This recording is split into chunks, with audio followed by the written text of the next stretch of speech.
In this video, I want to show you how to connect your iPhone 17 to an Apple account. This way you'll be able to have access to iCloud, but also to download apps.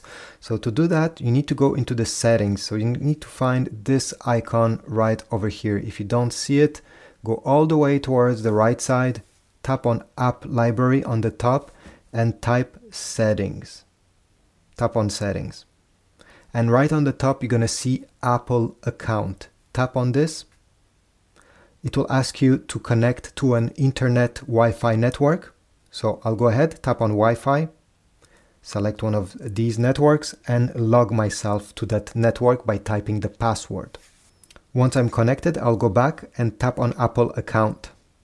And now you have two different choices. First choice, use another Apple device. Bring another compatible Apple device nearby to sign in quickly and easily.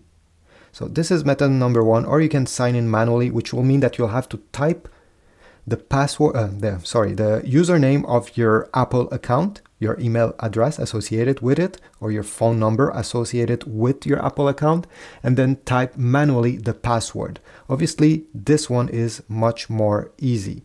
You can also create a brand new Apple account if it's the first time you're using an iPhone or Apple device and you don't have one, by clicking Don't Have an Apple Account. And then select adult, teen, child, whatever you are, and go through all the displays over here. So this is it. I hope this was useful. Leave a like, subscribe, and I'll see you in the next video.